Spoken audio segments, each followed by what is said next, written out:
என்னோட ஃப்ரெண்டு பாப்பா ஒருத்தவங்க வீட்டுக்கு வந்திருந்தாங்க. அப்போ மிளகா கொத்தமல்லி ஜாமான்லாம் முன்னாடியே வச்சுருந்தேன் காய வைக்கிறதுக்காக. அதை பார்த்து அவங்களுக்கு ஒரு டவுட்டு.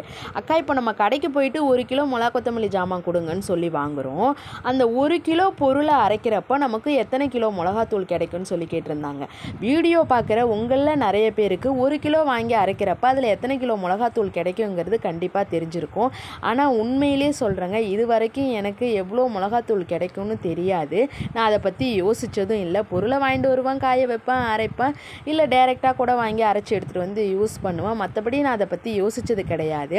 அக்கா ஆடிப்பேருக்கு அன்னைக்கு பொருளை வாங்கி கொடுத்து மறுநாளே எனக்கு அரைச்சி கொடுடின்னு சொன்னால் மேகமூட்டமாக இருந்ததுனால நான் இன்றைக்கி தான் அந்த ப்ராசஸை வந்து செஞ்சேன். முன்னாடி வீடியோவில் சொன்ன மாதிரி எங்கள் ஊரில் எங்கள் வீட்டுக்கு பக்கத்துலேயே மில்லு இருக்குது. பிள்ளைங்கள்லாம் வீட்டில் சும்மா தானே இருக்காங்களேன்னு சொல்லிட்டு அவங்களையும் கூட்டிகிட்டு மில்லுக்கு போயிட்டேன். நம்ம போயிட்டு பொருளை அவங்க கையில் கொடுத்தா போதும், எடையை பார்த்துக்க சொல்லுவாங்க.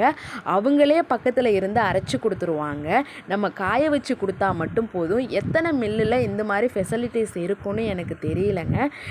அழகாக அரைச்ச மிளகாத்தூளை பேக் பண்ணி எத்தனை கிலோ வெயிட் இருக்குதுன்னு பார்த்தா 340 கிராம் இருந்துச்சு.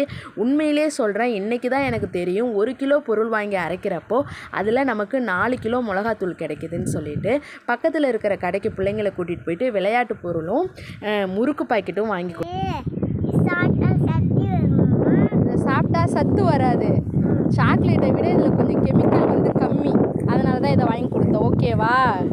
என்னம்மா கேள்வி கேட்குறாங்க பாருங்கள். வாங்கி கொடுத்து பிள்ளைங்களை கூட்டிகிட்டு வீட்டுக்கு வந்துட்டேன். பாய் நண்பர்களே.